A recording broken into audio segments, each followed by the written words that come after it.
皆さんこんにちは and welcome to Shogo's podcast. So this is the Omake talk of the video where I talked about OBON, the memorial service season in Japan. Yes. If you haven't seen the main video yet, it's inside the description box. I hope you can take a look before listening to this podcast. And if you have seen the main video, thank you very much for taking the time to watch it. Yes, I hope you enjoyed it. Today is actually the 15th I'm recording this. And tomorrow is the last day. But for most people, for people working, yes, today is basically the last day they celebrate OBON. Yes. So, today's Omake Talk 2 is actually something that I want to ask you guys for your answer again. Yes, recently I'm really just enjoying receiving comments from you because the more I exchange, for example, DMs through Instagrams or see your comments, I really realize that the idea of, for example, the term for example, traditions or culture is, for me, is really, what should I say? It's my definition, it's really different when you listen to people who are from different countries or cultures, So I really want to ask for your opinion about today's topic too. Now, what I want to talk with you is, well, basically the main topic is, do we still need these festivals, yes, in Japan? Now, I mentioned a little bit about this in the main video too, that the Obon traditions, the memorial services for ancestors, like the Shoryodana, the shelf I was talking about, we hardly see it. And basically the eggplant and the cucumber with the sticks in them, I've really only seen it like once or twice in my life before.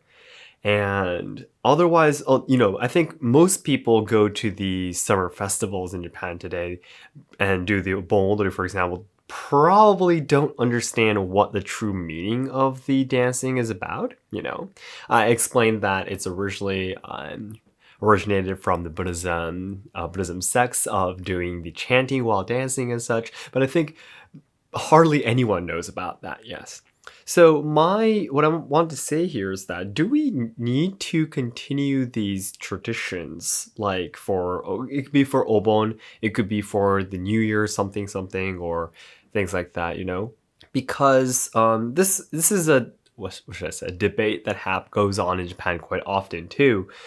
There are some people who say that, oh yes, we have to, pass on the traditions and cultures and such. But for me, from my point of view, I think that, for example, the martial arts or tea ceremonies or these forms of traditional art, I should say, must be passed down, because there are a lot of things that people living today can learn from as well. Yes, there's a lot we can obtain from them by training in them or studying about them and such.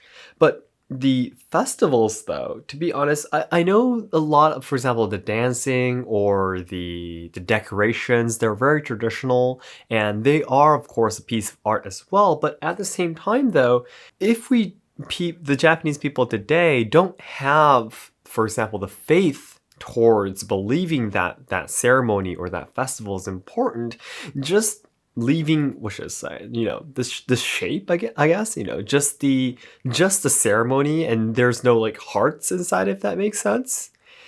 For me, it's really very, I think it's, first of all, almost impossible. At some point in history, it'll probably be impossible to pass down the culture.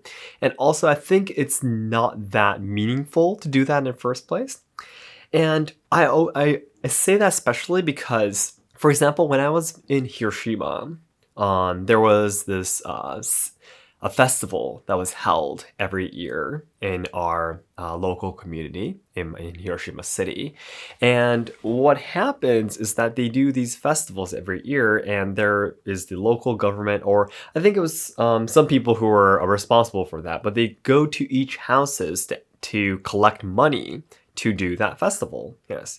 And if you basically, you don't have to pay, but of course, who paid and who didn't pay will be basically presented to everyone in the neighborhood. So everyone will pay, yes, for the festival. But the festival itself is basically almost all just the the older generations, the elderly there, eating or, drinking and talking and such like that. And the young boys and girls, some of them do go, but most of them don't. Yes, and that's because if they do go, they usually just get caught by the grandmas and grandpas, and they have to just listen to them talking for a really long time. So what happens is that for example, the mothers, the fathers, the young families that don't participate in the festivals have to pay for them, even though they really need a lot of money, of course, raising the kids and everything. And they're like, why are we paying for money that we don't, for a festival that we don't take part in, if that makes sense. My mother was always complaining about that. So in a way, it's not just that the festivals could be first meaningless, because no one knows what it is originally for, but also at the same time, it could be harm for some people too. Yes. So what do you think about this? I think it's a really, because I heard from a lot of people, especially from comments from DMs and such, that Japan is doing a rather good job with protecting traditions and passing down the culture and such, and you guys should really continue on doing that. But again, as I said earlier, the martial arts and everything, all these kind of arts are okay, but the festivals, including like the if you've seen my video where I talked about the New Year's traditions, there's something called the Nengajo, which is the New Year's letters that you exchange with your relatives or with your coworkers, with your bosses, superiors, and such. That is going extinct as well, because you basically don't need letters anymore. You have, email, or you could just text a person Happy New Year, right? Yes. But there are some people who say, no, we need to pass on the paper and letter culture. But I'm pretty sure that's going to be going extinct soon too, because using paper is not really good for the environment, and it's just going to give a lot more jobs to the delivery man who could maybe possibly take a day off on a New Year's Day, but they have to work because of it.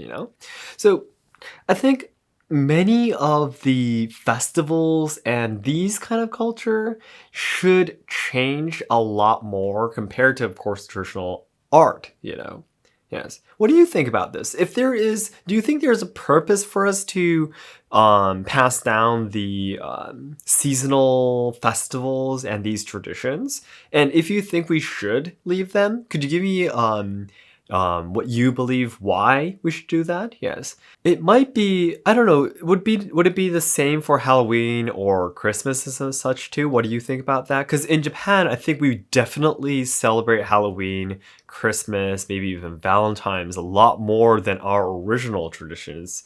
Possibly, yes. So, well, yeah, it'd be great if I can hear your opinions about this. Okay? Thank you so much. So then everyone, my ultimate goal of my life is to make Japan a better place for people who want to study, who want to travel, who want to work and live in Japan. I want to make their dreams come true. Although there are many people who have their hopes and dreams in Japan is facing a lot of social problems, and it's losing its traditional culture, its nature, its old buildings and arts and such. So I want to preserve the traditional culture and evolve them. I want to solve the social problems, and I want to also support the younger generation in Japan so they can pass on the good parts about Japan. Yes. And right now, of course, my YouTube channel, my main channel, is my first step to try to get a little bit closer to my ultimate goal. And the goal of my channel is 1 million subscribers by the end of next year. So it'd be great if you can help me out. All your likes and comments will help me boost my channel to new people who haven't seen my videos yet. Yes. And it'd be great if you find any interesting videos, it would be great if you can share them on your SNSs and such too. All right? Okay, thank you so much everyone for your time, and I'll be waiting for all of your comments. Okay, ありがとうございました。